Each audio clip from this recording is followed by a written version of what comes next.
What's up, All-Inners, and welcome to another episode of the All-In Podcast, a podcast for casual leaguers. I am the League Dad, and as always, joined by Kevin, Mitchell, Alistair, and we are here to recap all of the play-in action. You can tell if you're listening to this, it's a day late. That's because play-ins ended just this early Wednesday a.m. for us here in the U.S., and so we're going to talk about all of the games. Before I go any further, spoiler alert, we are going to talk about the results, so if you haven't seen the games yet, don't want to get spoiled, then pause this, go watch them, and then come right back, and then we'll be right here. But for those of you who've already seen it, then you guys already know our four teams from the play-ins. We got Psg Talon from the PCS, Team Liquid from the LCS, UOL of CIS, and LGD from the LPL. And guys, let me get your first initial reactions, just your thoughts on surprises, upsets. I mean, we even mentioned before this, I think this is one of the most hype play-ins I've seen, and I was loving every minute of it. It already feels like Worlds already, so. Well, it is. But some people would disagree. Some people are like, hey, it's not really Worlds yet. Fair. Yeah. I'll start out since I spoke up first. I think the biggest takeaway I have from this is, like, they're not wildcards anymore. Like, everyone actually had a chance. Like, even... Okay, other than maybe INTZ and V3, like, even those teams got a dub. And they actually did have games where I'm like, these guys know how to play the game finally. It's kind of interesting to watch instead of what we are used to saying. It's like, oh, God, close your eyes. It was very impressive. I'm very happy that the teams have leveled up finally. Or we leveled down. I mean, either way, it's competitive.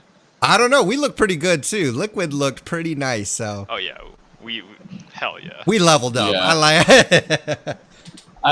I think it was pretty interesting that all the wildcard teams, they had a base line of good enough macro mechanics. Like, normally the play-in teams, like, they just get completely dumpstered in lane, and it's like they don't even get a chance to play the game, or they just get completely out macroed, right? They go decent in lane, and then it hits 15 minutes, and they just completely crumble. Yeah. But every team had like a very decent baseline, so that was exciting to see.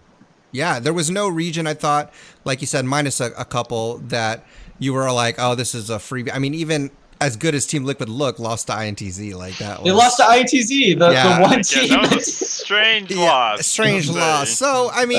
Broxa on Lilia, XD. Look, all I got to say is that I'm just happy that we made it in and we looked good while doing it. Alistair, what were your initial thoughts overall for the play-ins, man? You ended up watching it, right? Because you said you weren't really going to watch until the group stage. Well, I said I wasn't going to watch like some of the lower games, but that was the case at the beginning, but as it developed, it started going, you realize, wait, Rainbow 7 isn't going 0-4, and like, you know what I mean? Like, I ended up watching more games than I thought I would have, and I hope this is enough to get 4th seeds out. I think Mad Lions didn't make it out. LGD was one way from being out. I hope they don't keep 4th seeds. Yeah, I mean, let's talk about the surprises because, we all kind of predicted. We said Team Liquid, we said LGD would make it, but LGD, they were on the struggle bus early on. In hindsight, they lost to some of the teams that would make it, but they still looked like they were struggling a little bit and then kind of picked it up later in the play-ins. Who else did we say? Mad Lions, we thought were going to make it. They didn't, so that was a big surprise for us. Probably the biggest upset of the tournament. Yeah, and so far. They only had 2 players on the team. Like Karzi and Humanoid were the only people like actually playing as we would expect. And they were really target banning Humanoid a lot. And I think what's crazy is that people were giving him a lot of flame, and a little bit of what I want to talk about to start things off before we dive into the teams that made it is this tweet that Broxa had made, because apparently Mad Lions were getting a lot of flack for their performance because people had such high expectations, and Broxa, being the good guy that he is, gotta love Broxa, comes in and defends them and says, look, they're rookies, stop saying all this crap about them, etc. And he's a good guy, and you would like people to just be nice, right? But this is sports. This is esports, and rookies or not, people have the right to be mad and hold you to high expectation. Especially, I feel like fans are sometimes the hardest ones on their team. So I wanted to get your thoughts on this. And do you feel like the community should be nicer and all of this stuff? Because I'm taking it from other sports, right? Like, they don't get a pass if they're rookies. They don't get a pass or whatever. Like, people get, that's part of the game. That's part of sports. Why is esports any different? You know what I'm saying? Like, why people get criticism in all sports? Why is esports any different? I want to get your thoughts on that. Yeah, I think that, like, criticizing their play and criticizing their draft picks and criticizing their preparation is totally valid. Criticizing their solo queue games, totally valid. Criticizing them for choking on stage and being rookies is also valid too. But I think you draw the line when you get to personal attacks and you get to, like, insults that are not about the game. Like, you can meme about Shadow's Lilia. That's fine, right? But as soon as you start saying, like, you deserve to lose your job, you shouldn't even be in the league, like, why, like, stuff like that, that's too far. And that happens in normal sports too, right? Like, LeBron James, he gets a million tweets a day telling people wish he was dying, right? Yep. You should go die. And it's like, that's too far. That's ridiculous. And so that's where I draw the line. I mean, yeah, you can tell them they played bad, but don't tell them to, quit your job and stop being a pro player or anything. They're rookies. It's their first year. Okay. I agree, but I also think, on one hand, if you're going to criticize someone, at the same time, credit where credit's due. Like, Shadow didn't run it down every single game. He had some good games, and you can't say he just played bad the entire tournament.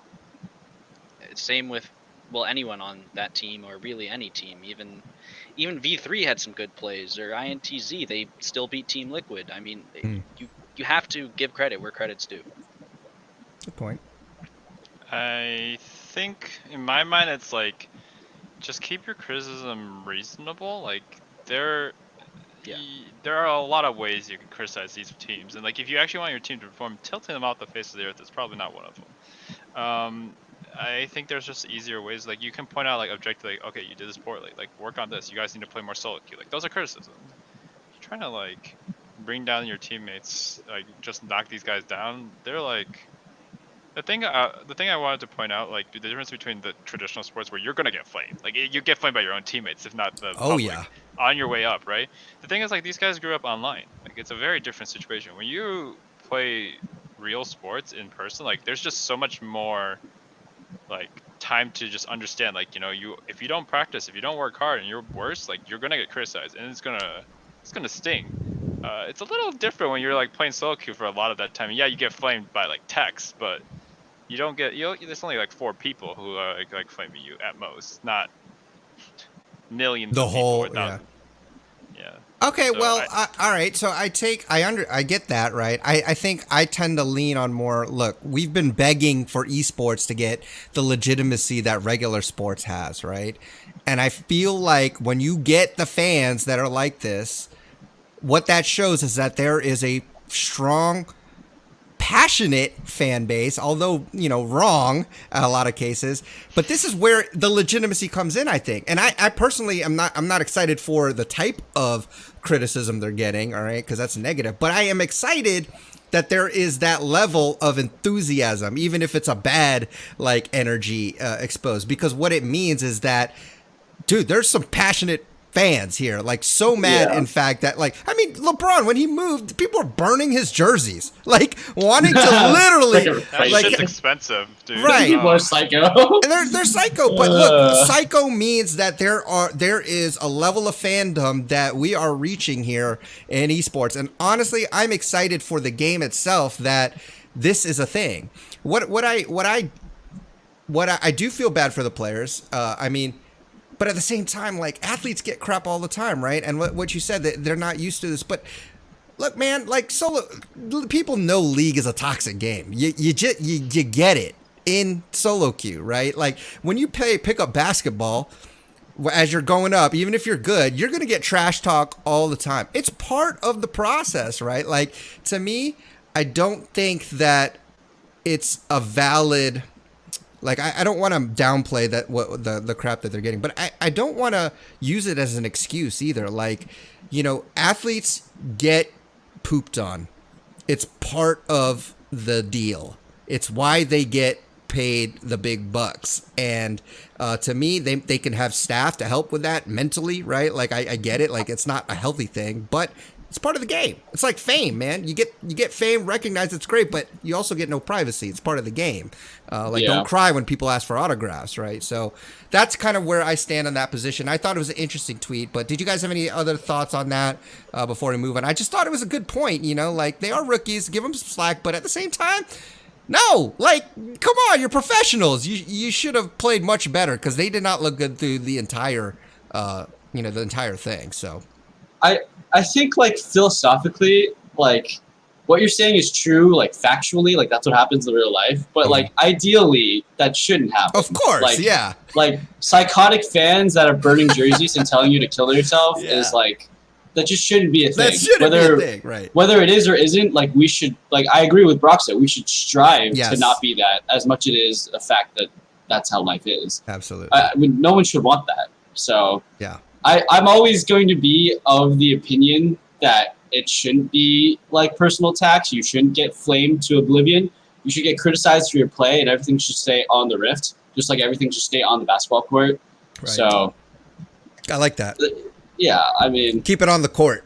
I don't think it's healthy for human beings. Now, trash talk between teams. Now, that's what I want more of in the game. We saw that tweet, was it by G2? Who was it that said? Wonder. What did he say? It was like, is there any like good team in our group or something like that? Yo, I love that, man. Like, look, even if you're full of it, like that's good for the game to me. Because G2 has that swagger about them all the time. Wonder at MSI 2019 when Team Liquid beat IG and they beat SKT. He says, "Who's ready for the fastest international best of 5 ever?" And then it actually happens. Yeah, that's true. Yo, Wonder's my favorite. He just calls it. Man. He goes as far as he possibly can in a trash talk, and it works out sometimes. FBX XD, but yeah. Yeah, I think. Go ahead. It just makes it much more interesting. Yeah, that's what I mean. Like, I'm all for it, And people always accuse boxers of, faking the trash talk to get more draw. I'm about that, Like, I like it when teams can get, in your face. Like, I agree with keep it on the court, keep it on the Rift, but you could obviously tell the Wonders like more or less trolling, everybody else. It's hard to envision video game. It's hard to envision like video game players really talking trash talk like it's different from like football or basketball where they're like actually in your face. Like I can't actually see somebody like talking like real junk, but it does add some drama, and I'm all about that drama, especially when we're getting into the world stage. Okay, any last thoughts on that whole Broxa thing? You guys good with that? I thought that was an interesting topic. Good. Yeah, all right. Let's talk about the games. Yeah, let's talk about the games. So we got the 4 teams. Let's kind of break down each of these teams. See, what did we see? What looks good? How we think they'll perform going in. First one I got up is Psg Talon, right, from the PCS. 3-1. They went with 2 subs. Kongyu and Uniboy. 3 subs. 3 subs. I'm sorry. Who was the third one? D. Oh yeah, D. That's right. D/Unify. Yeah. D/Unify. Yeah. So. Strangest run ever. Jeez. I mean, this was already a big question mark because we were like, oh, they're getting 2 subs. But again, the 2 of the 3 subs, I mean, were the mid jungle, and they were the best performers on the team. And I'll just go ahead and say that Uniboy had a 24 KDA. That's a 24 KDA. The next highest was Jensen at 9, and that's still really good. Oh wow! Yeah, and Kongyu had a 12.2 KDA in the whole series. The next was Broxa with 9.3, and Broxa played well too. So this mid jungle duo that they had, yes, they came from AHQ, which is also a good team, but I thought they fit in nicely. What are you guys' thoughts on the overall play of Psg Talon? It was surprising. Especially because going into it, we were all assuming, LGD is going to go 4-0, and then the question mark's going to be is who's going to get second, PSG or UOL? And next thing we know, we're all wrong, and PSG is just dumpstering everyone. It was very impressive, and I was happy to see it. Big question mark are coming in, not so much a question mark when they were in. Yeah, I think it was pretty surprising how dominant their play was. Yeah. Like, they destroyed LGD in their first game. Like, it wasn't even close. Yeah, I think like it was 18-2. 16-2, something really ridiculous. It was a one-sided smash. Mm-hmm. Yeah, it was just a complete one-sided smash, which is just surprising because, they have 2 subs. You expect them to not really have synergy down. But, they're mid and jungle, Kongyu and Uniboy. They're like the best 2 players probably in the PCS. They look real good, yeah. The LMS/PCS region has always been good. They've actually defined a lot of Chinese teams, right? Mm-hmm. Karsa, Sword Art, and one other player that I'm forgetting. Maple? Okay. There's another player I'm forgetting. He's on SOFM, right? Oh yeah. They're all Vietnamese. Oh, PCS, yeah, I forgot. Yeah, PCS. Well, but he's kind of VCS now. Yeah, I guess. I don't know. Anyways, all the Southeast Asian, like not mainland Asian regions, they've always been good. It's just like the structure and like putting them on a good team. Mm-hmm. So to see like we have like 4 teams in the group stage that are made up of PCS players. That's really insane. This region is no joke. Oh, that's a good point. Kevin, do you see anything with PSG that you liked? I like that they were decisive, but they weren't. Yeah. They had setups. Their setups were good. Their decisiveness was good. And their loss to Yoha was a little weird, but I mean, you're never gonna look that great in a loss, right? It's very hard to look good in a loss. So I think that they showed a lot. I'm just extremely impressed that you picked up. It's basically like playing Clash, and you like lost your squad that you've always played with, and you like get 3 randos, and you do better. Yeah. You're like. I would be feeling really bad if I were the 2 Korean imports that got replaced, Tank and River right now. It's like, oh boy. We got big shoes to fill. Well, at the same time, they're probably happy that, hey, we actually made it to group stage. They might have not even had a chance to play if things went the other way, right? True. So Also it's like, true. You're not wrong. That is true. Yeah. And then D, the funny thing about D, he hasn't played a professional stage game in 2 years until this playing stage. He's their coach. Well. Yeah, Yeah. It's crazy to see that. I mean, they just overall stats. They had the highest kills out of all the teams. They had highest KD ratio, obviously, of all the teams. I mentioned the KDAs already, but Kaiwing, their support, had the highest kill participation of all supports at 78.5%.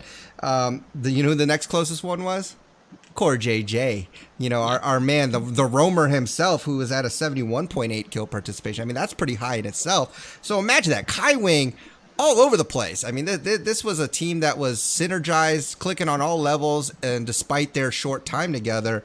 And you mentioned that now they've qualified into groups. They get their main roster, which is River and Tank, and this kind of looks like it might be a downgrade. So, I mean, how hype are you guys going in on PSG going into groups?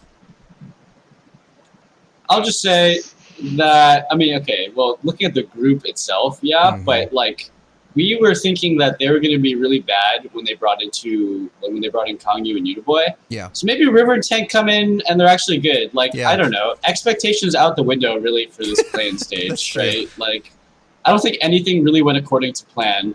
Like, every team either underperformed or overperformed to what we expected, like, including Team Liquid, right? I think they overperformed to most expectations.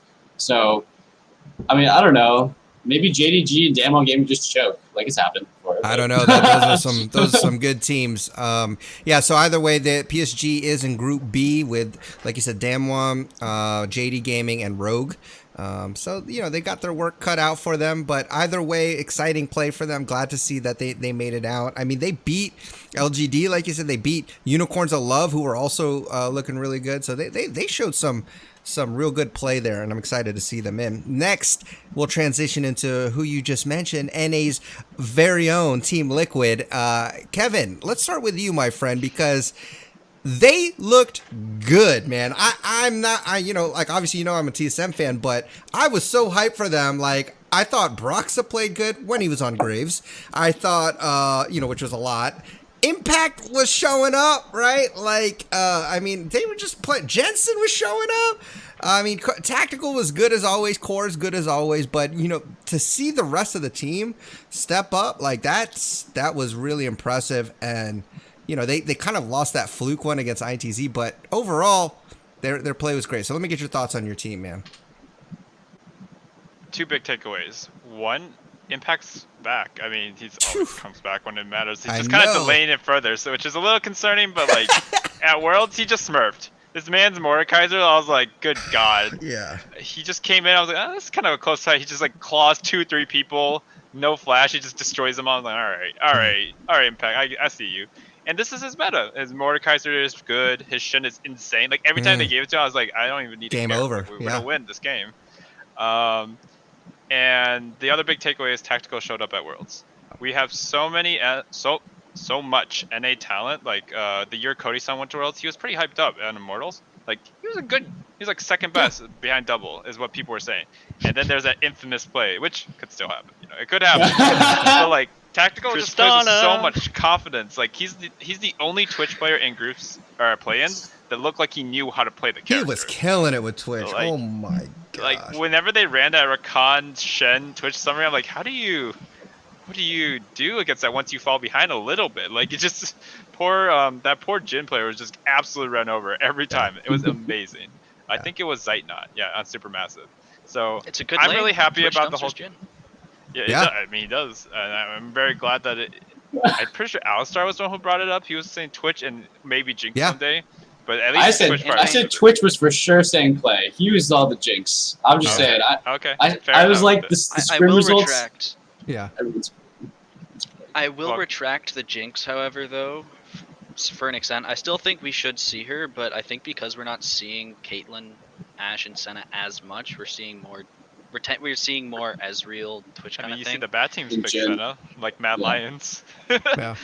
Keep grabbing Senna. I was like, dude, Carzzy probably needs to play like Ezreal or something here. Yeah. The meta is very weird right now. If we don't see Jinx, I won't be as upset, but I still think we should see her. Anyway, at the end of the day, I'm just happy the Liquid showed up. Jensen didn't throw games. He played really well in some games and, decent in others. And everyone just seemed to, even Brox had some, I'm going to give Brox a credit. He had some very good games. Like, there was one game where he cleaned up 5 kills on Graves, and my friend was like, Keith tuned in late. He's like, oh, is Brox popping? I'm like, no. He just showed up. But then there was another game, he just, like, styled on the other guy. I was like, this is the world's Brox I remember from, like, 2018. I'm like, oh, Brox could be a good addition to Liquid. Now, I don't know if he can do this against better junglers, but at the very least, like, if they give him more aggressive picks and just let him go off, like, Liquid's reaching a point where there aren't that many. You can't just guarantee ban like TF Graves, Shen, like Twitch, whatever. Like you're gonna have to reach a point where you have to make sacrifices and Ornn. You're gonna have to make sacrifices on your draft, and then you're like, okay, can we handle them? Yeah. Do I think they're gonna go far? I don't know. The group is still super hard though. At the end of the day, I say all that, but. I mean, so, Broxah was known for his Lee Sin. Maybe he's going to be known for his Graves now, because that dude went 3-0 with Graves with a 42 KDA with Graves. He went 18-1 and 23 in those 3 games. And, a lot of those were pickup kills or whatever. But, again, like you said, he showed up. And so I'm happy, like you said, they are in a Group A with G2, Machi Esports, and Suning. So they got their work cut out for them as well. So we'll have to see if they can keep it. And again, like, he was kind of okay on his Lily, I think, but he was terrible on his Lily. Yeah, no, I mean, but Graves was really his only, like, whenever you saw him on Graves, he performed like he knew what he was doing. And so he's going to need to have other picks, because you can easily watch those VODs and be like, yep, banning Graves, and just kind of like, forcing him to play something else. But yeah, your boy did good. Broxah did good. What about you guys, Alistair or Mitchell? What are your thoughts on Team Liquid? Basically all been said, to be honest. I mean, okay. I'm happy to see Tactical doing well. That's right. I mean, his first game was Twitch, right? So I mean, first game was Twitch, and he popped off. What a way to make your entrance. Off. Yeah. He literally flashed into Mad Lion's base and killed them all. So good. Yeah, so I'll be the voice for reason, because I mean, I'm really hyped about Team Liquid, but I've been a Broxah critic for pretty much all of 2020. He looked really, really good on Graves, but at the same time, everybody looked good on Graves, right? Graves had almost 100% win rate in the play-ins, and it's no secret that Graves is a very broken champion. Very, very broken. Very completely busted champion. Just a little bit, yeah. So, but he looked like really insane, as in like complete jungle gap in his game to play Graves. So that's really, really good. We all know that if Team Liquid gets a game of Graves, I think they could probably beat some of the best teams in the world. But, it's like you can't ban everything, right? But I think one of those bans has to always be Graves. Yeah. And if Team Liquid's ever on red side, right? Mm-hmm. Then, blue side can always first pick Graves, and you can still throw in 3 bans. Orange, Shen, Twitch. Boom. Playing blue side, you first pick Graves. Yeah. Really hard to do something about that. Yeah. I also think like the Orianna that was seeing, because INTZ had a really good bans against Team Liquid. They banned the Twitch, the Shen, and the Graves, and then they took the Ornn. Or no, they didn't take the Ornn. For some reason, Team Liquid didn't take Ornn, which is why they lost that game. Mm-hmm. But once you get to group stage, I think Orianna is not going to be as high priority as it was in the plans. Orianna had a near 100% win rate. Yeah. But I think, I just think we had bad Lucian players, if I'm being honest. I think once you get to group stage, you're going to have Syndra's and Lucian's dumpster Orianna's in lane. Because Jensen can get away with playing Orianna into losing matchups in plans, for sure. Yeah. But once you get to group stage against Caps, against Angel, against SOFM, it's going to be much harder. Some good names right there, yeah. So I'm still hyped for Team Liquid, but you got to practice your Lilia, because even though Lilia had 20% win rate in play-ins, you're going to see much better Lilias in group stage. I think there's going to be some really good Lilia players in group stage, so you have to watch out for that. And the Lee Sin, I think, you can play Lee Sin, but if you're not popping off 1v9ing, which Broxa really hasn't been, he's been doing okay on the Lee Sin, but there's some of the best Lee Sin players in the freaking world coming to this world. Peanut, even though he didn't play that great, is a great one. Yeah. SOFM is a great Lee Sin. Karsa is a great Lee Sin. Kanavi is a great Lee Sin. So it's you got to find a new jungle pick. Yeah. You're not getting Graves ever. That's right. Yeah, so, I agree with you. I mean, I think that is concerning, is that his champion pool is not that great. So we'll have to see. Now, here's some interesting stats with Team Liquid, because they are considered a more slower, methodical team, scaling up team. But in the play-ins, they had the shortest average game time of all the teams at under 30 minutes, at 29 minutes and 49 seconds. And, it's pretty interesting. They also had the highest gold per minute. They were number 2 they had the highest gold per minute at 1920, and number 2 is PSG at 1856. They tied for the lowest number of towers lost. So they snowballed, they got their leads, they played their leads, and then they won. And so that was really nice to see. And I think, again, just going back to the players themselves, like I said, if Broxa can play well, Impact, again, this guy's no longer Impact out of all the top laners. He had the highest KDA. This guy was popping off, and so I'm really glad to see that. I wonder if they'll target ban more of the Shen. His Mordekaiser is good too, but, I don't know. His Shen is very scary, so I think they'll have to pick one, and hopefully, yeah. I think a lot of players aren't going to be too afraid of the Shen, especially when you look at G2 and Suning. They're going to be able to play hard scaling matchups into the Shen. Think Jax, Fiora, Kale, stuff like GP, and they're going to be able to execute it much better, because we saw a lot in the play-in stage. People were just handshaking, right? They're playing they're playing Camille sometimes, but also just playing Ornn into Shen, and it's okay, if you're going to not pressure Impact in lane, Shen's going to pop off. Impact's really going to hard pop off. Sure. So. Yep. All right. Well, yeah, good call on that. Let's move on to our next team, Unicorns of Love. Personally, this was one of my favorite teams to watch, just because, I don't know, every time I seemed to watch a game, I was just exciting play. It just seemed not kind of chaotic, but just kills all over the place. They didn't have the highest KDA, but there was just action all the time. I think they had great plays, highlights by No Man's Gadget, which, we'll talk about in a little bit, but they beat LGD. They beat PSG once, but they played great. What are your thoughts on Unicorns of Love, coming out of the playing stage? They're impressive. That's just the easy way to put it. They played well. Okay.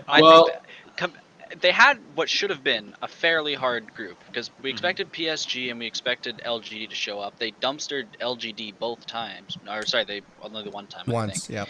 Yeah. And most of the games that they won were fairly well done. I mean, obviously there's improvements, but that's every team. No one plays a perfect game. No one ever has. No one ever will.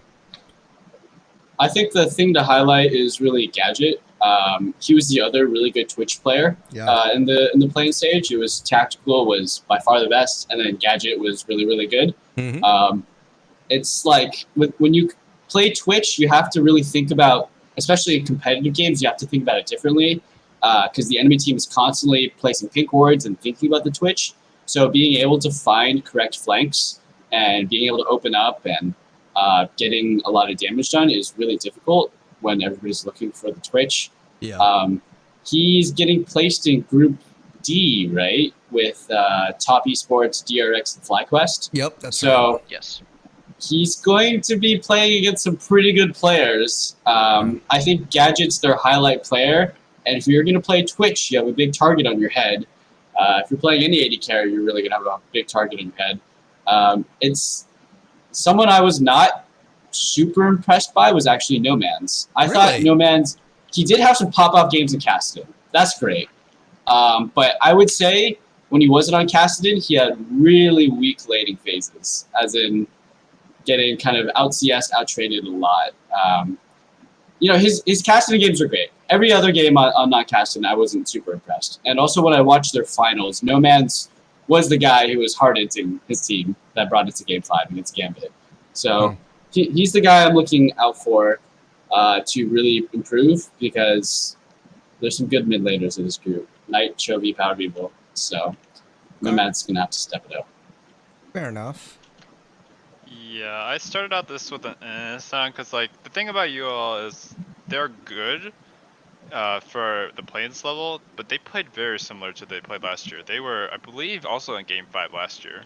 To Clutch? Yeah. Clutch, I think? Yeah, they pushed them hard. Yeah, it was Clutch. They're basically like, if VCS was here, we'd be like, oh, they're like weaker VCS. And it's just unfortunate VCS isn't here. I agree with you, Gadget's good. He's about as good as he was last year. Like, last year I remember he had like some crazy like Karthus picks and I think Heimerdinger or some random off meta stuff, but he can still play his AD carries. He just doesn't play very meta, right?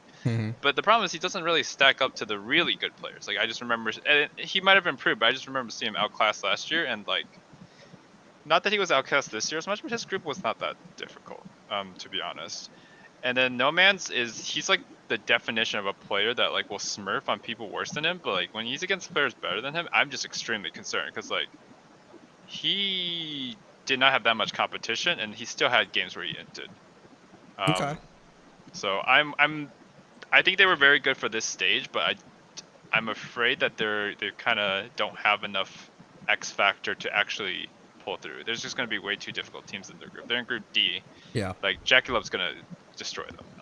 In my opinion, Jackie Love and Karsta, and I mean, I don't even want to know what No Man's versus Knight's going to look like. That didn't occur to me, and then I was like, oh god. Yeah.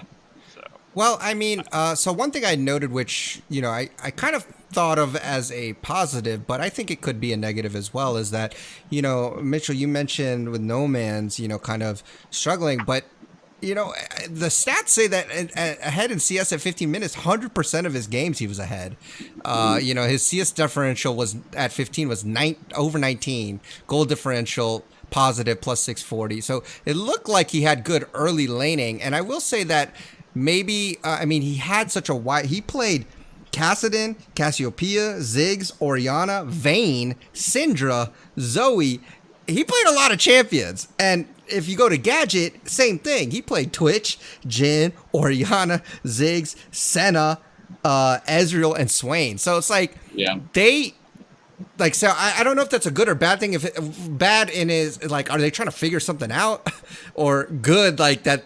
You know, maybe they're just like figuring something out, or like, can they play all these things? And that's what I'm wondering. Like, that's what's catching my eye is that, whoa, that's a big champion pool. I don't know if that's a good thing or a bad thing, because like you said, like when you can't be mediocre at some of these champions. You need to be like really good at a few, like the meta ones. It's just a unicorns of love thing. I think. Like they've always been like this for years, even when they're in the LEC or the EU, LCS, whatever. They were the same way. I mean, Power of Evil is from Unicorns of Love, and they're in the same group. Paddle Evil plays, Nashor's Tooth, Lichbane, Orianna. Love it, He's man. playing Swain and Kog'Maw and Ziggs in the mid lane. Yeah. So, this is why I like this team. I think this is why I think I had such a fun time watching them. It's like you never know what you're gonna get, man. Like I talked about this last time. This is why I like Gigabyte Marines, right? Like just seeing weird stuff that they might not be the best, but they might surprise you, and like they might pull some wins off of these teams that are just not. They're gonna cheese some wins. Yeah, they can cheese some wins. I mean, I could see DRX just getting completely cheesed and being totally confused and be like, what do we do, guys? And then Chobi's just like, I'm winning lane. The Vayne mid was just pretty awesome to watch, and he didn't do terrible with it. So, I mean, we did. I think it was you, Alistair, who said we might see Vayne. Yeah, we saw Vayne in the mid lane. Like, some craziness going on here. I think he was played at ADC once or twice, maybe. I can't remember. He was. But, okay. Zed not played him. Okay, yeah, so, I mean, you never know, with these more mechanically talented players, maybe we'll see more of Vayne if that's really where it's headed. But either way, that's an exciting team for me. I like it. Like, they might not win it all, but thank you for the entertainment value there, Unicorns of Love. All right, they're hype, man. I like them. They're my underdog team. I want them to do well. All right, finally, the team that pretty much everyone expected to get there is LGD, right? But they didn't get there. I mean, it was close. Like, I was like, oh my gosh, what is happening here? So they definitely struggled in the beginning. Now, when they got to the knockout stages, they 3-0'd both of their opponents.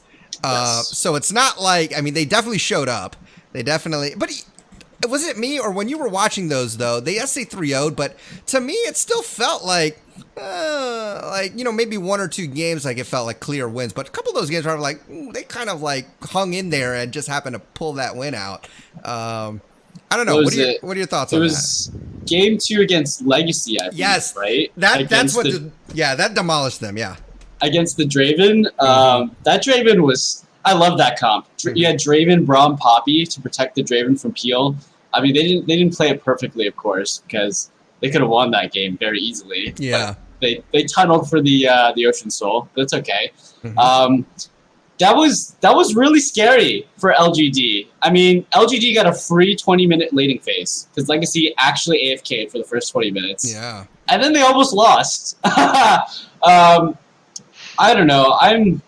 It's so hard to see what it is with this team because they're so rocky and here's what I came prepared to say. So when you look at the performance against IG and just the overall performance in LPL, their top and mid usually lost lane actually, because LPL is crazy laners, right? Yeah. They were pretty much behind or even in losing matchups against Rookie and the Shy for all 7 of the games they played in playoffs in the Gauntlet. The reason they won those games though, it was because they actually out macroed IG. They out macroed IG. They had better rotations, and it was support difference. Mark was roaming like level 2, level 3.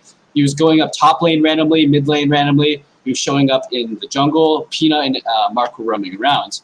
And what we saw at this play-in stage was like the opposite. They were dumpstering lane in mid and top.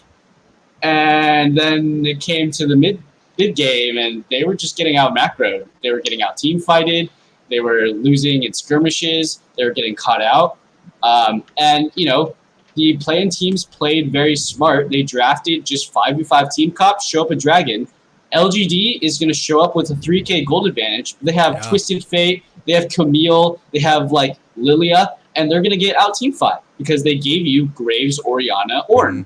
Yeah. So that's what happened like over and over again was LGD would opt into 5v5s with a split push comp. Yeah. With a skirmish comp against a team fight comp. Didn't really make sense. And honestly, that's still what happens in the group stage or in the best of 5s. Yeah. It's just it worked out. They just happened to win the fights anyways. But they were like drafting TF and Camille and Kassadin and just a lot of like, sort of skirmishy, not team fight centric champions, but still winning in 5v5 because they had gold leads and flanks. Yeah. I don't know if they're going to do well in group stage, honestly. It's looking real questionable for me. Here's what I want to ask you guys then. Can TSM beat them? Because they're in the same group as TSM, Gen G, and Fnatic. So I like that answer, Mitchell. What about you guys? Do Do you guys have the same thinking? I think any combination of teams can make it out of that group. On any given day, I guess. That's probably the most balanced. Yes, I think it's the most balanced group. Other groups kind of feel like they have 2 or 3 that everyone expects to get out. That's one where it's actually just a roll of the dice. Anybody's game. Okay. Kevin? Yeah, I think TSM should beat them, but at the same note, like, if LG's early game is that strong, like, let's say it converts still somehow, like, I don't know why they were good at early game in plans, but they were focused on early game. If they can beat TSM at their own game, because TSM's fairly good at their early game, internationally, I would say, and they're very good in NA standards, it could be really rough as like a head-to-head matchup. Like, I don't know if Spica and Peanut both sharing Italy is gonna do Spica any favors. For example. That being said, like LGD, that was the weirdest stuff I've ever seen. Like LGD was like 7th seed or something like that during the regular season. They had a miracle run. So like, the fact that they're here and not IG is hilarious. But they earned it, and they can be very good. Like, you see them in best of 5, they were pretty much just like cruising. They had one bad game against, I believe it was against Supermassive, or was it against Legacy? Well, they almost lost against Legacy. Legacy. Oh, yeah, that game 2 or whatever. Yeah, that was pretty rough. But they obviously outclassed their opponents. It's not going to be the same in group stage, but yeah. I don't know what to expect from Fnatic. I think TSM is strong, and then LG and Gen G I think should get first, actually, in my mind. They should be the second strongest Korea seed. And in terms of performing awards, Gen G should be number 1 in terms of like what you should expect in my mind, because this Damwon game was here last year, guys. Like, I will get into it next. I'll get into it when we get to that group. But yeah, LGD kind of disappointing, but they did 6-0 and play like best of 5s. If they can make it out of group stage, they could do some damage. But holy moly, that worst group stage I've ever seen from a good team. Yeah, that kind of I mean, I expected if LGD had to play best of 5, I expected them to win the best of 5. It was the same case with the Mad Lions. I really expected Mad Lions, TL, or LGD, if any of them, whichever ones had to play best of 5s, I kind of expected them to win the best of 5, even if they had dropped. Mad Lions just seemed to not be able to win on red side. I don't know what it was, but yeah. I don't know. Before we get to Mad Lions, I just want to say this thing about LGD is, like, we've been hyping up a lot of the play-in teams and how their baseline effectiveness is just higher. LGD, my guess, this is just completely just guesswork, right? My guess is they came into play-ins completely underestimating all the play-in teams. Yeah. I think their regional gauntlet ended barely before the play-in stage started, right? Like a couple weeks. So they didn't practice, they didn't scrim, they probably lightened their solo queue load. They just we're just gonna, the meta changed, right? We're just gonna, we're gonna throw a couple meta picks in, but we're just gonna keep playing the same stuff. Volibear, Camille top lane, Lilia, Nidalee, jungle, Twisted Fate mid, Silas mid. Like, they just kind of YOLO'd it, I feel like. And then once they started losing games, then they were like, okay, we have to prepare for our best of 5s.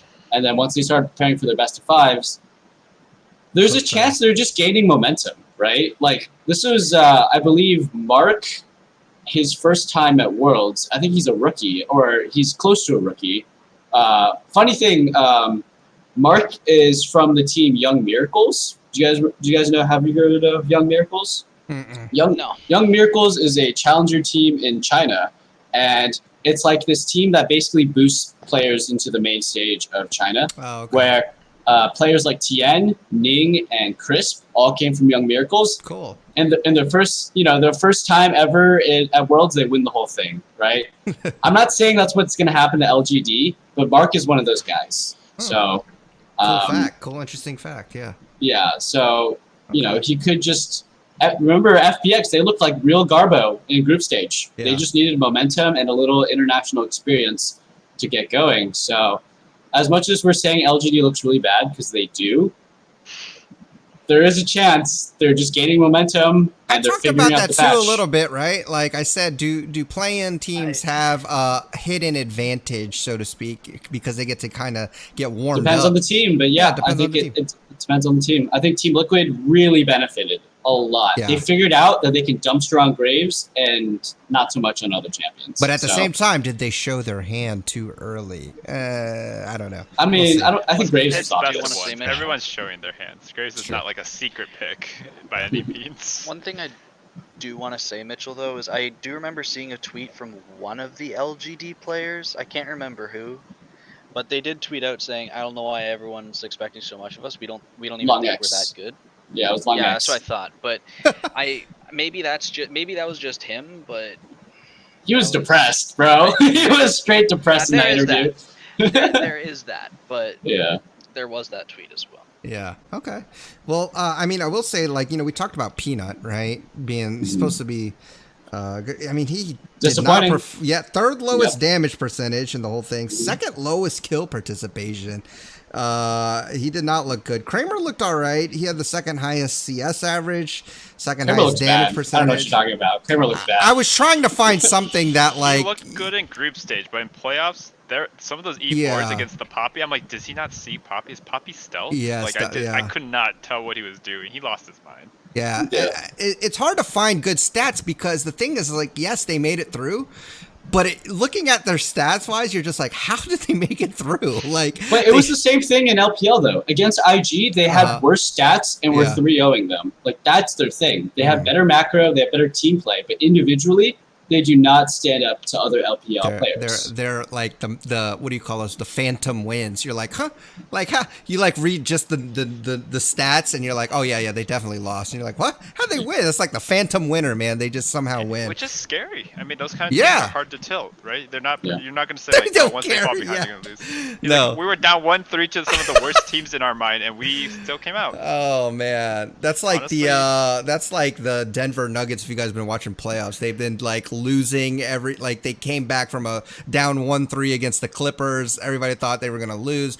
They were down big in every single one of those games, and then in the second half they just kept coming back. Like, that might be LGD right here. Like, you're just Did you guys see the tweets and the memes about like the only way LGD and Mad Lions will get forgiven is if they make a cure for COVID or PSG versus R7s in the final? Like, some of the dangest stuff. Oh, jeez. PSG Rainbow 7 in the final. That's pretty funny. I mean, we can talk like Shie. Shie is the guy who's Shie and Peanut are both people who have been to Worlds so many times. Peanut, I believe, 3 times. Shie twice already. Like, these guys are absolute veterans. They look terrible. Shie looked really, really bad. It was like he would win lane, get a CS advantage, maybe get a solo kill, and then just start running it down over and over again. He has a good Twisted Fate, but like his Lucian is bad, his Silas was bad. Like, they have no priority over Oriana. Like, they're such a weird team. He played man. Engage Kassadin. Yeah. His Kassadin was like, all right, you're inting, and then you hit level 16, and then you win the game. That's not skill. That's just like you just. It was so rough. That's you spamming your R button. Again, it could be them warming up. Like, there's no team better than them at knowing that there are a lot of angry fans waiting for them if they don't show up. League's greatest disappointment, LGD. All right. Well, those are the 4 teams that are in. Again, just to recap, let's, Team Liquid is in Group A with G2, Machi Esports, Suning. Group B, PSG Talon joins Damwon, JD Gaming, and Rogue. Group C, LGD joins Fnatic, Gen G, and Team Solo Mid. And then in Group D, Unicorns of Love joins Dragon X, FlyQuest, and Top Esports. So that's how it's shaping up. So I wanted to talk a little bit about what we saw here in the meta and get your thoughts on it, right? Like, obviously the first thing is that Lilia, right, had like one of the highest, if not the highest presence throughout the entire thing. But terrible win rate. Second highest presence at 87%, but had a 31% win rate. So is this like, am I missing something? Because I know, Mitchell, you mentioned that we're going to see some good Lilia play. And maybe is it just that we saw bad players playing Lilia?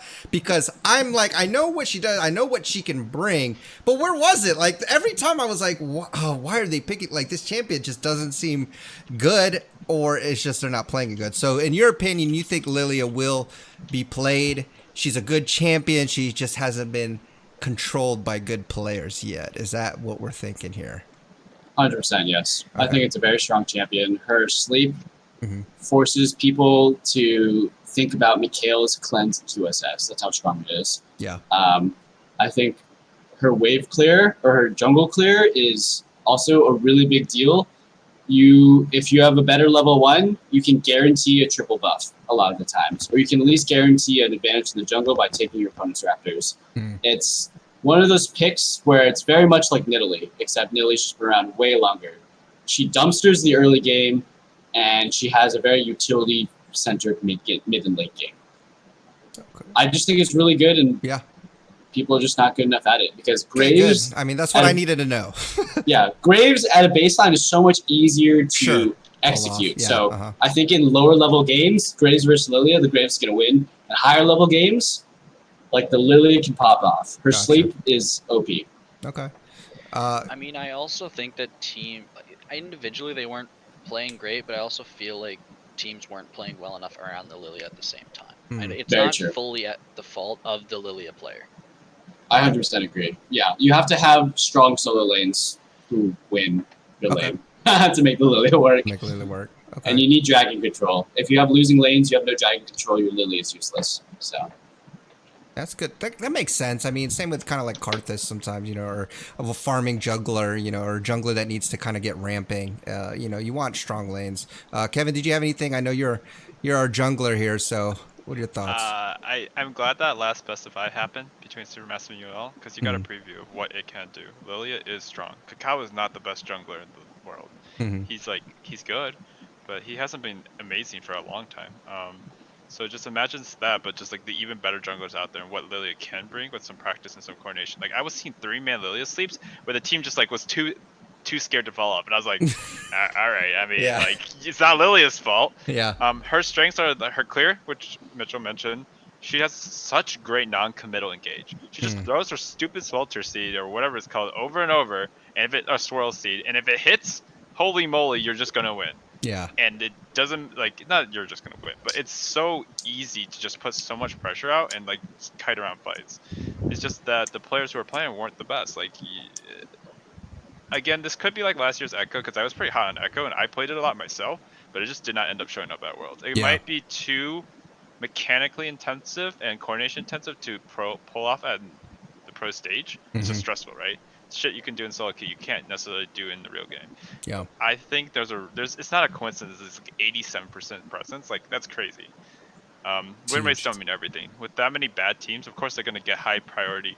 When you have bad teams, they get high priority picks because you don't think they're going to be able to play well, and then they inevitably lose with it, and it tanks the win rate. Brox also tanked the win rate once, so there's that. But again, then Graves again, not so hard to execute, and Broxa did amazing. So there you go. Yes, which is and good. Overall, had Graves. We need at least 2 characters he can play, or else we're in trouble. Exactly. You do. There you go. I mean, like Graves and Nidalee, they've been around for so long. Lilia is a brand new champion. Brand new champ, yeah.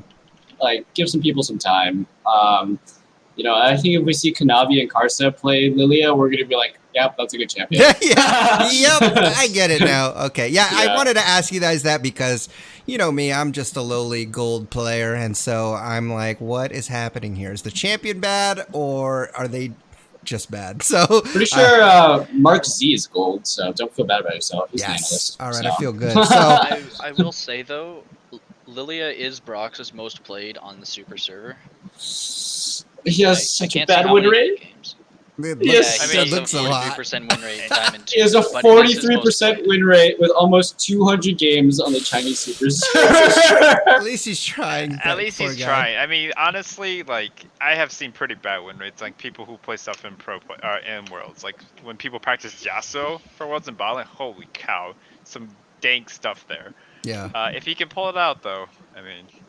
And also, maybe it's one. Maybe it's good one in solo queue. Honestly. Yeah, that's what I was gonna say. Maybe it's something that like you said, you need the teams to be playing around, and unless you're dueling or whatever, like maybe it's a little bit harder to execute. Also, something that happens difference between solo queue and pro play is like in solo queue, you have a lot of champions that are made to 1v1. Yeah, like a lot more Fioras, Rivens, Kazakhs in the jungle.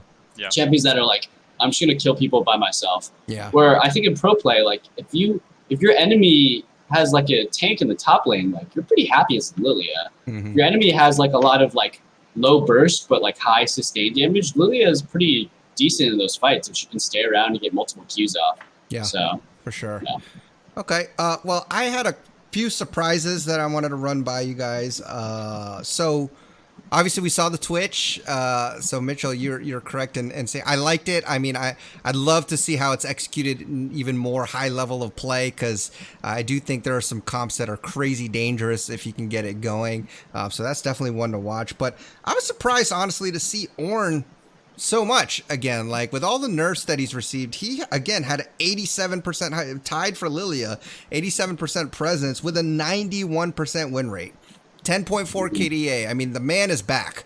I mean, he just never went away. I don't know, but he never left. Yeah, he never left. So it doesn't seem like any of the nerfs or intended things they want to do. He's still a good team pick, like a team composition pick, and that just surprised me because I thought things were kind of shifting, but he's still a good pick. I want to get your guys' thoughts on Shen, because I thought Shen was.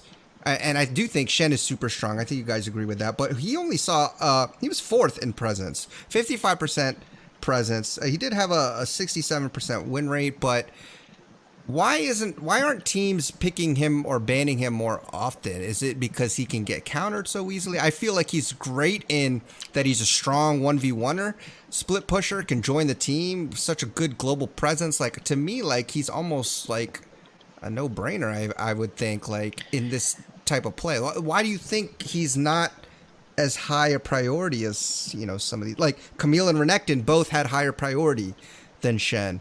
So let me get your thoughts on that. Well, one thing I'll say about Shen is I feel like sometimes he actually can be harder to pull off than people give credit for. Like, if you watched Team Liquid play Shen, you watch Impact play Shen, they didn't use Shen defensively. They used him aggressively every time. And I think that's why so many people aren't comfortable playing Shen, because they use him to try and save him instead of trying for an engage. And I think that's why, is because people, like, they're not ready to commit to that play, because if it doesn't work, it's a long cooldown. Yeah, for sure. That's my guess on that one. I just thought it was interesting. Do you guys have any other thoughts or ideas, theories, why that might be the case? My theory is it's like Ornn. Ornn was broken for a long time. I think a lot of top laners just don't either want to play like the tank duelist kind of character, or they don't bother to play it the aggressive way because it's not intuitive. That being said, honestly, if you've ever actually played Shen, like, you see those Q whacks and you're like, why wouldn't you want to play this? It's easy. Not easy. It's fun because you get to beat the crap out of them, and then you can just global ult anywhere. Like, exactly. To me, I think it's a no-brainer. I don't know why. I thought every time they gave Shen away to Impact and then they lost, I was just like, what did you expect to happen here? Like, really, what did you expect? Especially with the Twitch. That was egregious. Some of the worst drafting I've seen. I agree, stage. But Impact's Shen is an anomaly in my opinion. I don't think his Shen is really good, but I feel like a lot of other players, at least in play-ins, weren't as good as Shen. I think we're going to see Shen a lot more in group stage. I could see that. And Ornn is definitely going to stay high prio, because let's be honest, what does Ornn not do? He's the tankiest champion. Yeah, it's we also pretty have that clip insane. of Impact one-shotting who was it? I forgot who it was. He just got one-shotted out of my memory. Yeah, free gold. He does everything, and he always will. And there's no reason to not play him. He's way too good. Yeah. My opinion on Shen, personally, is that I agree with, I think Alistair said it, he's a lot harder to pull off than people give credit to. Like, yes, you have to play it aggressively, but also, like, the laning phase, he has very weird spikes. He's very, very strong early. He beats almost every champion, level 1, level 2, level 3-ish. Yeah. And then he gets Tiamat, and you can kind of dip depending on what the other player builds. Like, I know he wins the Ornn matchup, but then Ornn gets Sunfire, and then he starts to lose it. And then he can win it again once he gets Titanic and stuff, and he gets some MR. But it's like he has very weird lane timings. He also, it's like, he's also, I don't know, he's just kind of like very, if you miss your taunt, you're useless kind of champion. Yeah. He's very one note, like if your ult's a really long cooldown. Okay, you got a nice ulti, you got a double kill in the bot lane, you got Dragon. and now your other team, the enemy top laner, their ultimate's half the cooldown of yours. True. They get the Rift Herald. Yeah. And then, okay, now you get to, your Shen ulti's backed up, you can fight for the next dragon. Yeah. Oh, you miss your taunt, you actually lose the dragon this time. Oh, and now the enemy top laner, they use 2 ultimates when you've only used 1. It's kind of like... Good point. Very good point. Yeah. I like that. He can be risky. He can be risky. So, yeah. He can also be very rewarding. So, yeah. Because, like, I just keep thinking of the triple taunt by freaking Spica.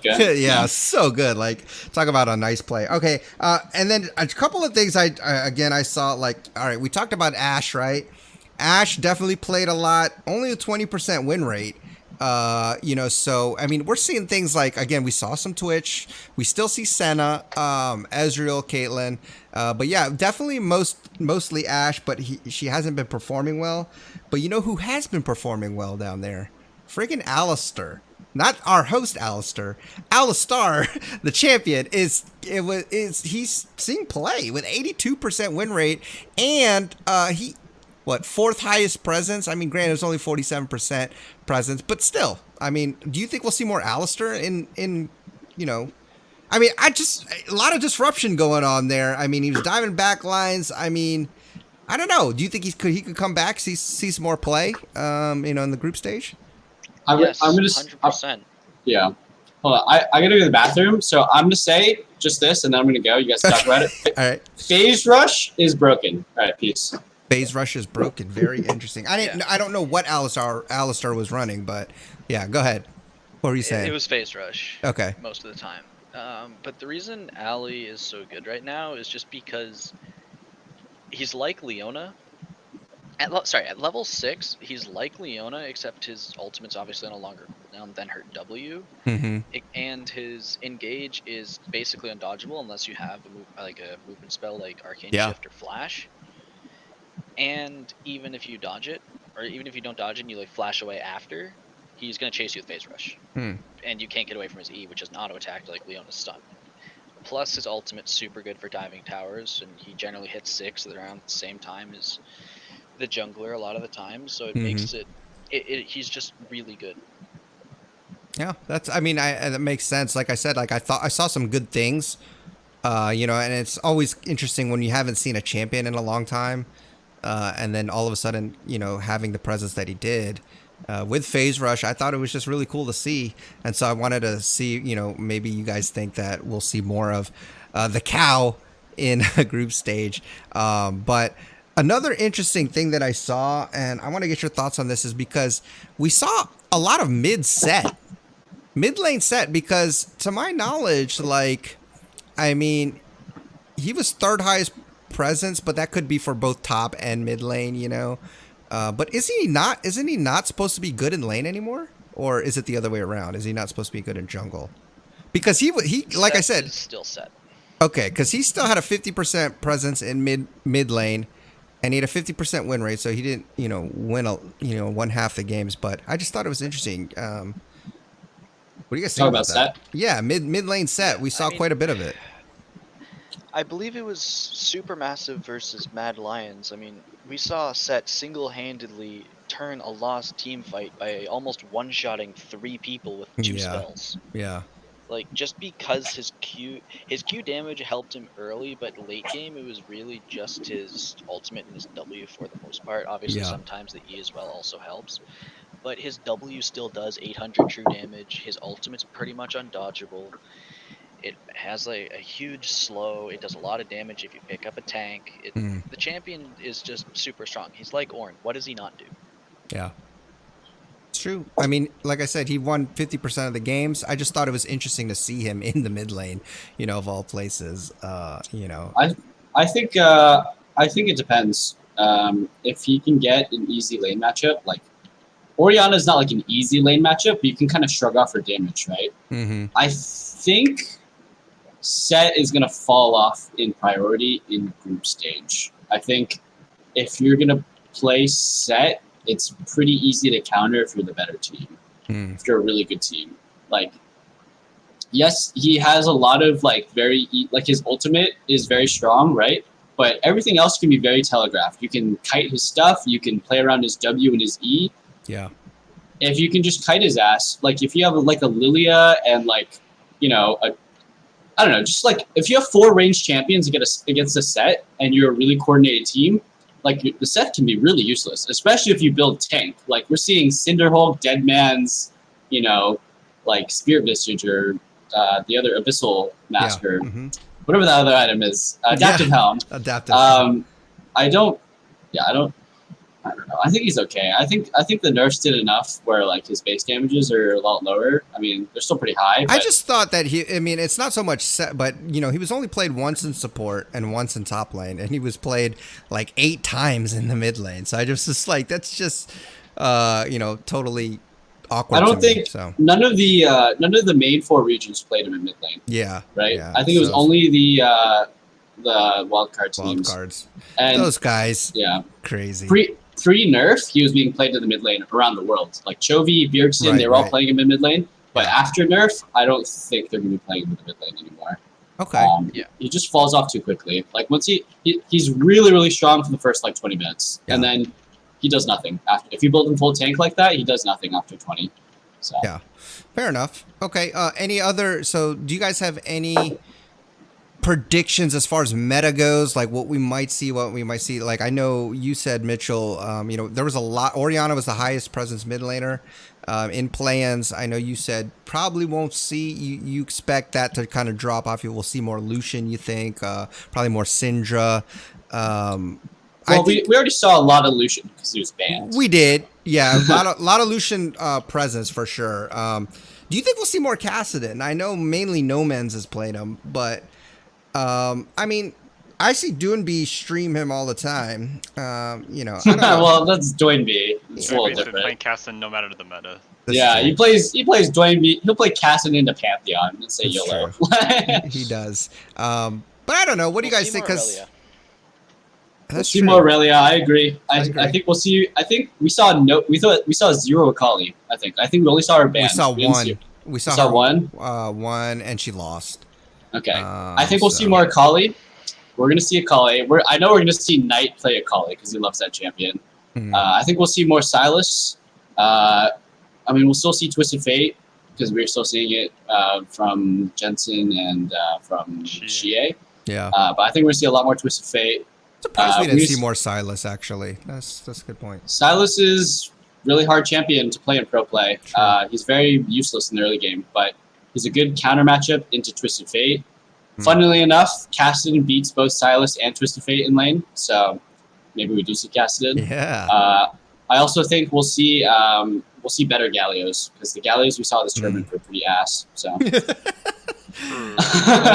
Cool. All right.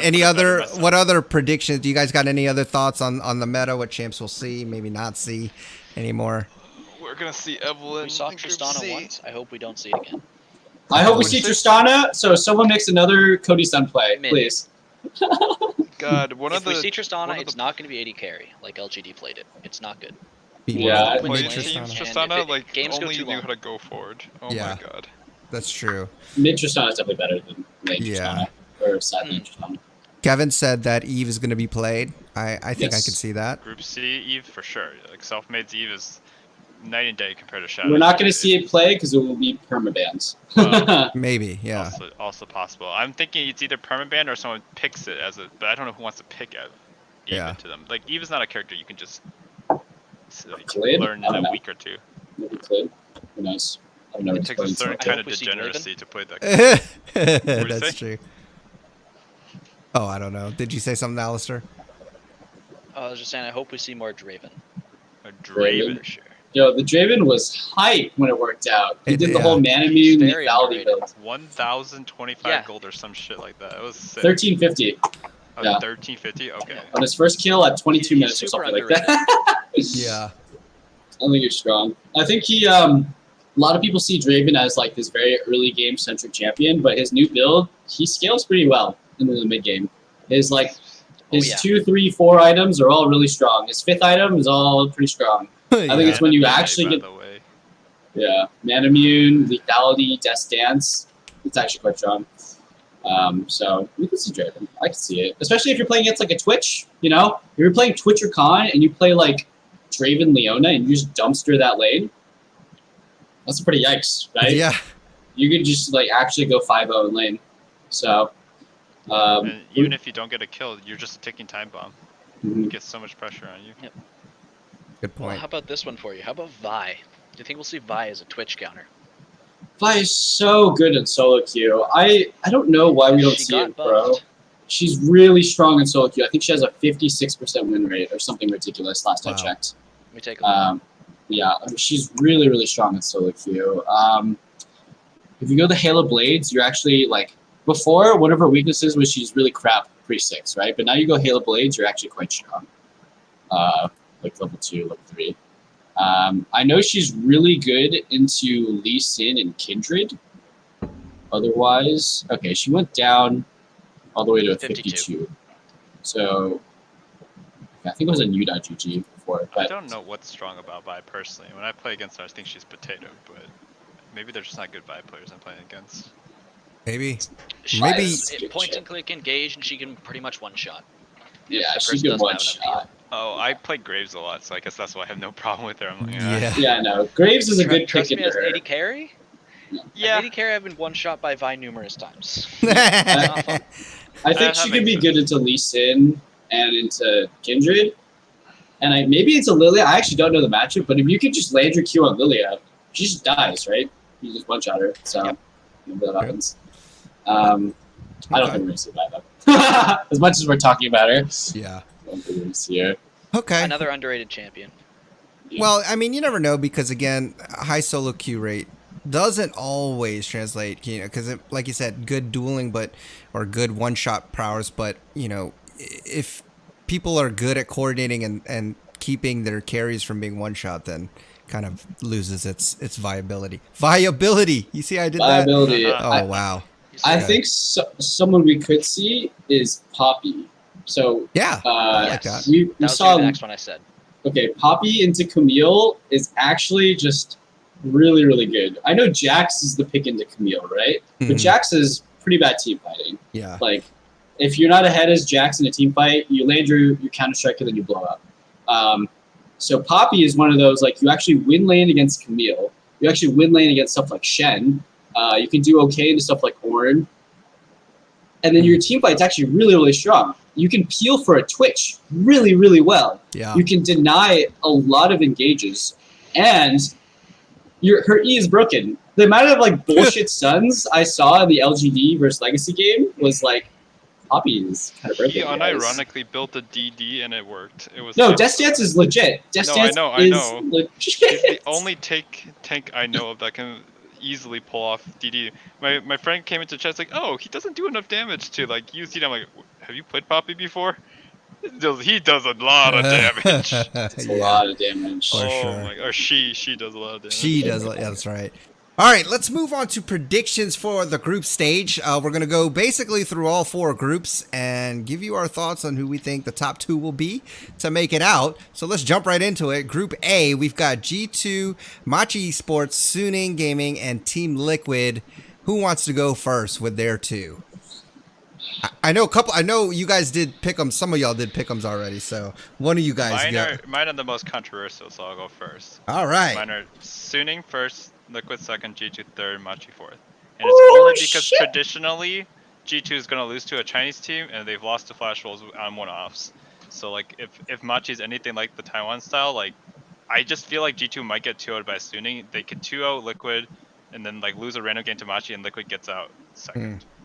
Like it's just because Liquid has a way better chance of beating a Chinese team than G2 does. G2 hasn't beaten an LPL team in like what feels like a long time, at least in an important match. So not any. G2 hasn't beaten a Chinese team until RNG, and RNG was the old style. And that was the old. That was like the Hjarnan team, wasn't it? Yeah. It was a hard. Like this incarnation hasn't won in 4 splits against a Chinese team, and that's worrisome. Like I don't know mentally, I don't know how they're gonna handle it. And I also think SFM's better than Yankos right now by a decent margin. So say your order again. You said Suning first. Suning, Liquid, G2, Machi. I mean, damn, Machi, bro. I know nothing about Machi to be fair. I'm the same actually. Oh, damn, really? bro. Damn. Well, okay. Alistair G2 hates European teams, so. Okay. Did you have something different? It doesn't look good this year. Like you saw Mad Lions, they were #1 in their like split. Them and Rogue were #1 for so long in regular season, and this is the shit we see. My reasoning for G2 is straight up, it's a jungle meta and it's not Yang Coast meta. That's true. You said that before. That makes sense. I mean, if hey, he's gonna play Shen jungle, guys. Hey, he could. He really could. And yeah, like, you know what? That's a dub. He could. Yeah.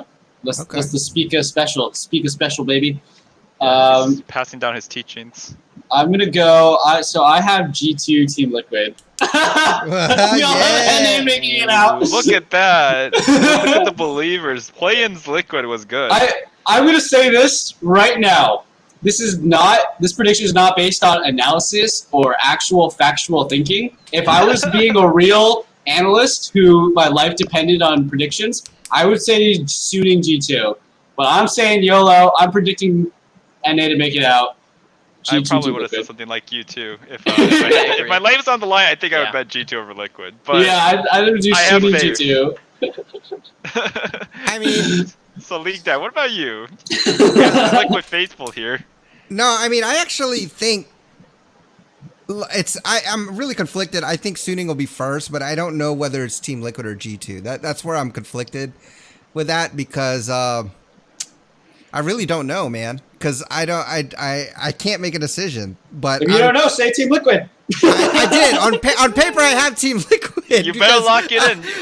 You need to screenshot your pick'ems. No. It is Team Liquid because okay. Look, I'm an NA at heart. I'm an NA fan first and foremost, right? So my heart is always going to say NA. So for that reason and that reason alone, I'm saying Team Liquid second. Watch no Machi analysis. Get first seed. Yeah, we'd be all wrong. Who knows?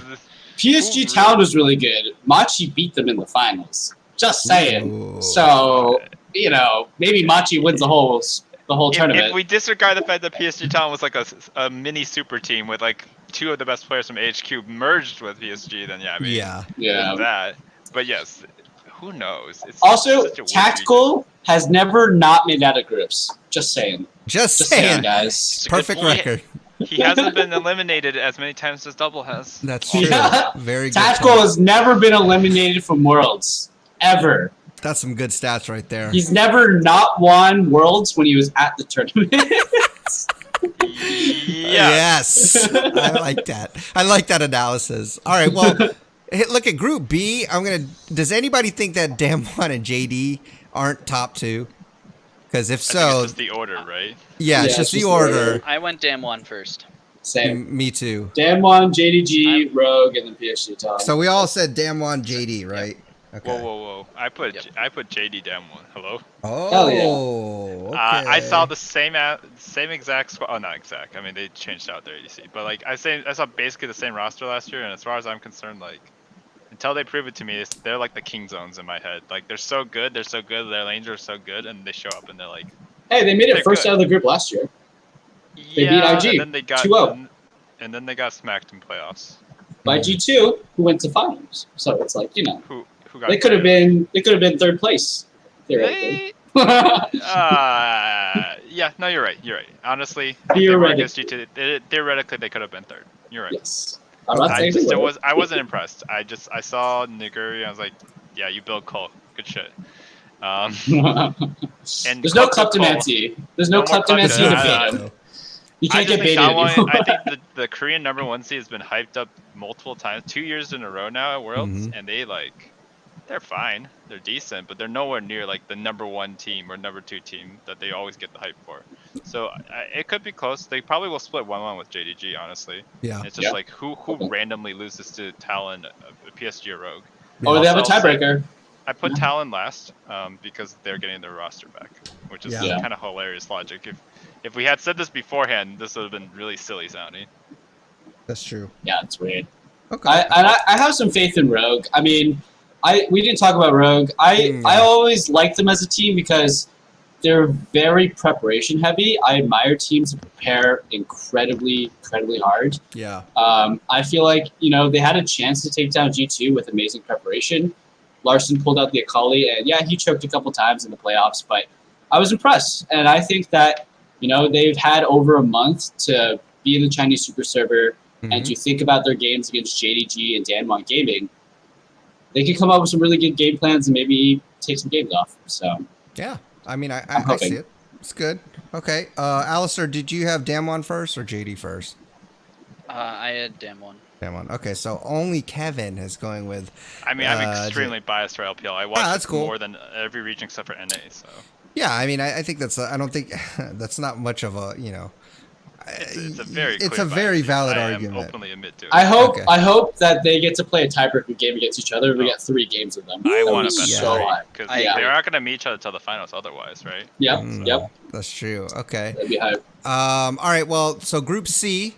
This is the hard one. Oh, I put. So I'll go first. I put Gen.G, TSM. I think we do it last. You already went. You already went now. It's too late. The cat's out the bag. Oh, he voted TSM second. Hey, man, at least they're going through. You know what I'm saying? Yeah, no, for sure. I'm hopeful. I'm not that hopeful, right? No I'm just one's trying putting to get... an NA team No, in nobody's putting for... Yeah, no. No. I don't think so. I mean, if I was a betting man... Alistair, you're quiet. You're very quiet. If I was a betting man, I'm not putting TSM them... first. Okay. No. All right. So I put Gen.G, TSM, Fnatic, and then LGD. I did the same. Okay. I did the same. Gen.G, TSM, Fnatic.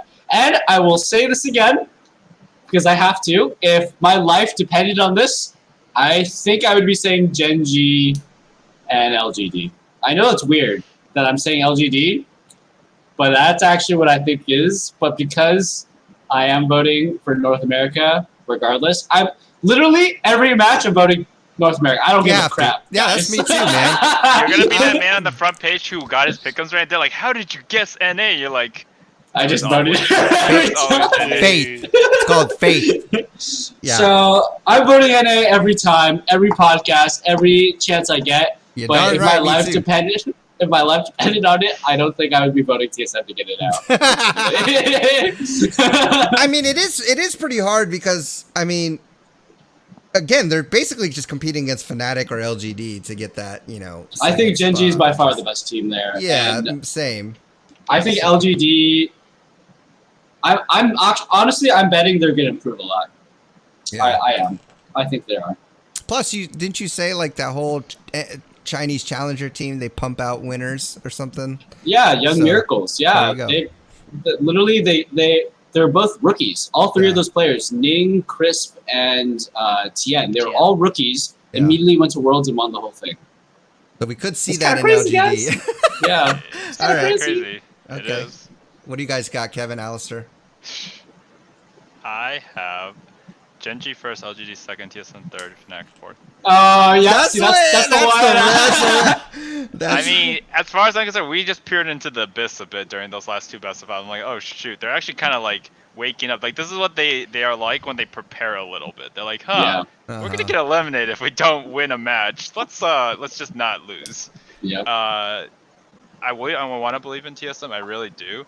I've been hit I've seen like 5 worlds now that I see TSM in, like, besides the Samsung one in 2014, which was really sad. Like we got to quarters, but I felt like we might as well have just gotten out in groups that year. Might as well. Like, no point. Holy moly! It was so bad. In 2014, we were like I think the only team who got a team win off them, except off the World Championship. Yeah. Except Royal. Royal won once. Oh, that's right. At the finals. Did they? Yes, they did. They did. It was a 3-1. Uzi had a very good game. The point is, though, that game was like a pretty troll draft. Like Samsung was like up 2-0, and then they like picked Yasuo and a bunch of random stuff. Well, they lost. They got like 2 kills level 1. TSM just invaded randomly. YOLO. Yep, it worked. I mean, I want my boy Double to get out of groups. I really do. He can't retire without even a quarterfinals to his name. Like, you can't be an M-side finalist and tell me you can't get to quarterfinals even once in your like 7 years, 8 years going to Worlds. Like, it's crazy. He deserves it. I just don't know if that team's ready. I hope Spica shows up at Worlds. I'm worried about him because under pressure, he's definitely had. He ramped up throughout the year through the offline, but like this is a technically in-person game. Like there's no crowd, but you see each other across the field. It's a little bit. It's like 70% stage game instead of 100%, and it's Worlds. So I'm worried. I wish I could change my vote based off the literal first game each of these teams played, but that would be a little too biased, right? Too easy. But I just don't know. I can't let TSM hurt me. I say this as I'm about to vote FlyQuest in. So that's funny. And then Fnatic, like, bro, they should be higher, but like, I think It's a hard TSM group. can beat them. Yeah. It's a hard group, and Fnatic got 3-0'd by a Chinese team too. I'm just saying. Yeah. Okay. Alistair. Also, the 1 year LGD slumped, TSM slumped harder.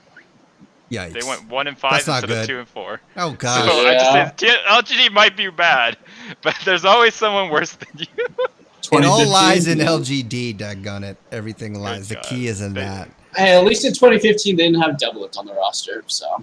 They didn't. You're right. Yeah, that was the 0-10 year. Remember? It was CLG, Cloud9, TSM. They went 0-10 week 2. Literally, I think CLG and 3-0-2-1-1-2.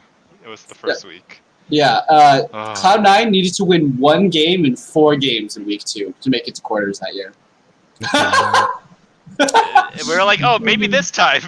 Disappointed over and over. They went 3-0 week 1, man. They went 3-0 week 1. That was the legendary the week. Story of NA right there. Good That was Balls, Pentakill, and Darius. I hate that patch. That was the worst Worlds patch I've ever seen. But that was sick. The Pentakill was sick because of the D2 memes. Yeah. Okay, Alistair, what do you got? Or did you already say yours? No, he didn't. He did not yet, no. I have no clue, and honestly, I think I'm gonna play the bad guy here. Oh no! Wait, what are you saying? Wait, Kevin already played Fnatic? that. Yeah. I already played the bag. I played LGD. No, I'm second. playing You worst can't guy. go Okay, worst guy? worst Okay, guy. I'm going Gen G, Fnatic, LGD, TSM. Oh, Forrest! Okay, yeah, you are playing the worst guy. I am playing the worst guy. Wow, TSM. I better see that locked in on your pick'ems, my man. Good lord. I want TSM to make it out. Do you? But I mean, you have them in I dead do. last, that guy. I do. Hey, knowing want them TSM to. though, they'll have like 3 wins and somehow find dead last, or like 2 wins. Whatever's the mathematically highest wins you can have in last place. I think I'm it's just second. saying, I look, want I'm Doublelift calling make it. it. Look, I'm calling it right now, and I know I was crazy when I said Doublelift might retire, but I'm gonna say this: if he doesn't make it out of groups this year, I don't think he's ever making it out of groups. That's Okay, I thought you meant retire. Yeah, No, he no, might but not, I he might not think retire, but he might no, not. no. I don't think he'll ever make it out of groups if he doesn't get out this year. That's just, hey, it's old father time, man. I think it's just knocking at his door. I can't believe it. That's so tragic. Forrest! This needs to be his anime comeback. It really does. Like, I'm rooting He's for him. 26. I want he him probably to has win. 4 years. but his motivation though, that's the thing. Yeah. Like, That- the And man's it's like, hard is that. to get to the stage. My gosh, like they pulled out a miracle to get here this year. They really did. They started off like literally a month and a half ago getting 3-0'd by Golden I Guardians. really did not think they were going to get to this place, man. they Like, were one format change away from just being a laughing stock yes, again. exactly. They're 1 game away. Yeah. From One game- yes, you're here. right. Against the same team that they got 3-0'd by. Like, it was a miracle upon miracle. They have a losing record against Golden Guardians in playoffs. In playoffs. Okay. What a well, resume point. Anyways, What a- all right, let's go to Group D. I have Top Esports, Dragon X, FlyQuest. Yeah, I know. I put. Okay, look. Out of all the, hey, look. Kevin does not putting TSM out. I'm not putting FlyQuest out of groups. I think it's gonna be Top Esports, Dragon X, FlyQuest, and Unicorns. All right. Sorry, Mitchell. I know that's your team. I hate you. I No, I'm know. just kidding. I hate right. Alistair right now. Freaking TSM 4. Dare you? Understandable. I hope I'm wrong. I really do. I really hope I'm wrong. Yeah, I do too. I hope you're wrong. I have FlyQuest and Unicorns. No, I'm just kidding. I was about to say, woo! You putting money on that? Because those odds. I have Top Esports, FlyQuest, Dragon X, Unicorns Love. Okay. And if I was betting my life on it, it would definitely be Top Esports, Dragon X, FlyQuest, UOL. Yeah. But I am not betting my life on it. So That's go respectable, FlyQuest. man. I like your predictions better, even though I think mine are more accurate. I like I did the exact same thing Mitchell did. I made the case last week already that FlyQuest would get out of groups, remember? Yeah. Yes, I do. I still believe it. If I see Liquid I'm playing with that you well on and FlyQuest beat them, you know what? I can believe that they could beat Dragon X. Also, FlyQuest is popping off in Chinese Super Server, so Santorin and Power Vivo. Yep. Okay. Also, Solo went from D4 to like Grandmaster with a 52% win rate. So good for him too. I was gonna say Doran and Psg are not Khan and whoever the old Dragon X jungler was. Peanut. Oh, it was Peanut. Yeah. Khan and Peanut. Yeah. Like they were scary back then. This isn't the same Dragon X. This is like a shell of Deft. Psg Doran. Like Psg is good like 40% of the time, and Doran is not that good. He's fine. And then they got a great mid laner. I think it's Chovy right now. Chovy might just be the best mid laner in the world. But yeah, he could be at least in lane phase. And then Carry is quite good too. Actually, Carry is very good. He's actually making Def look better than Def should be looking, which sounds so weird. But like as far as I'm concerned, like the pieces are there. FlyQuest could perform, and like PoE Santorin is a very good mid jungle duo.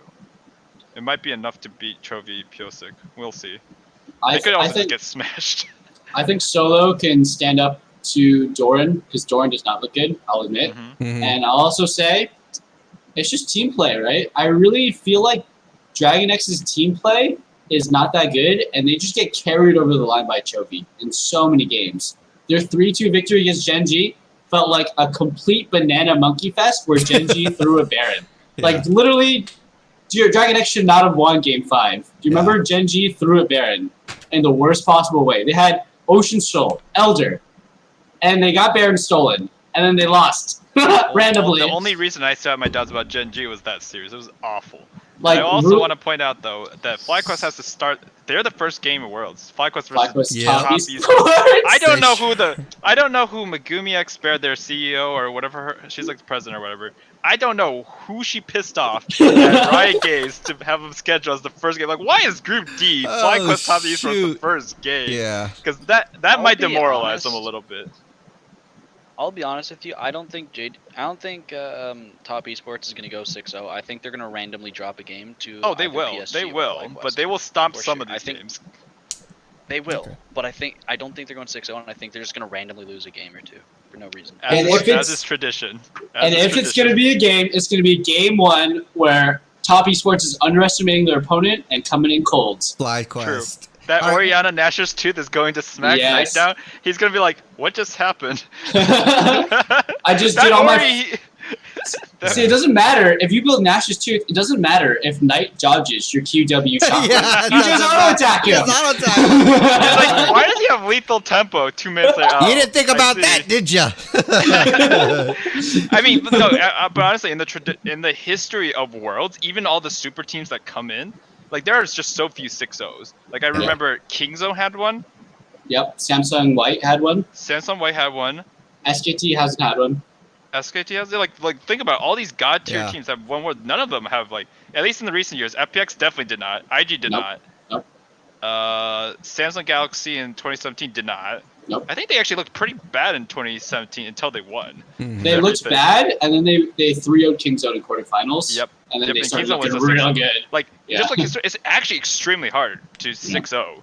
These teams are not pushovers. Like, we laugh about it, but it's just your aggregate. Well, I mean, we saw that already, like, in the play-ins already. Like we just said, like, the level of competition is there, and it's good. Like, this should be, the tournament where everyone is, like, you can't count, everyone out, because this is the best of the best in the world coming together and showing what they got. So I'm glad that it's not just stomps. Like, this is why it's really exciting in groups to see all these play. But Alistair, we did get your predictions here for this group. So what you got? I'm the same as Kevin.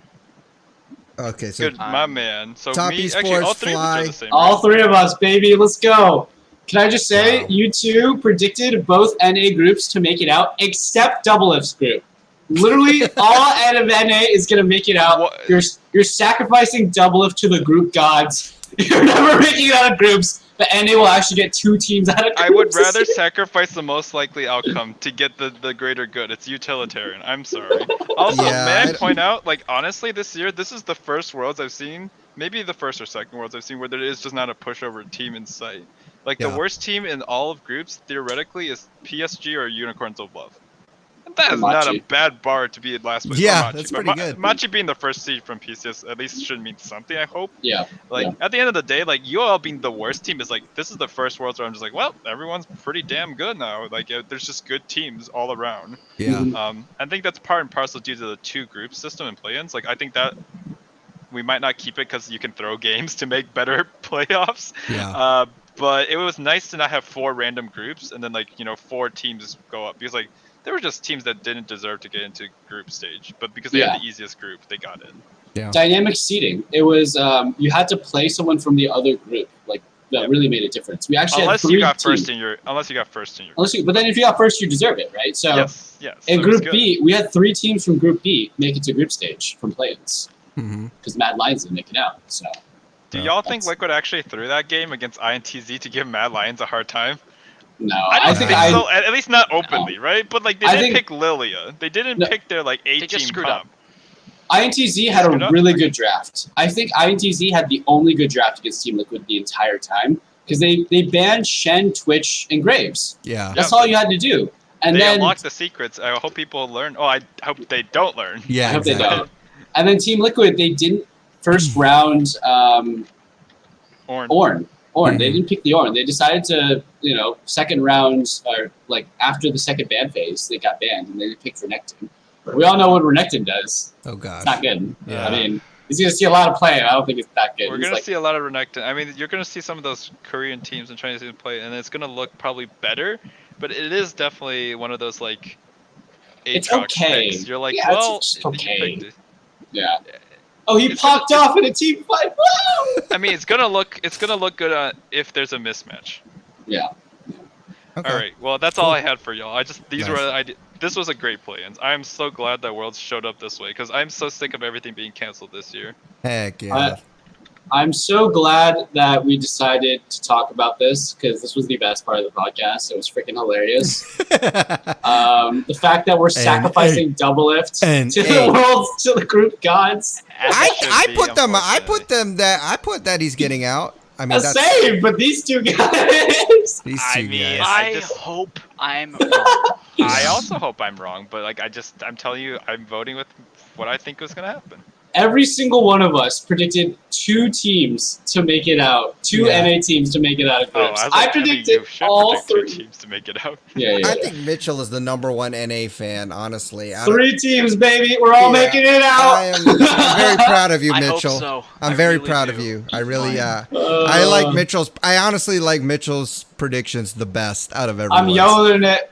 0 analysis. My friend goes out the window. All right, cool. Yes.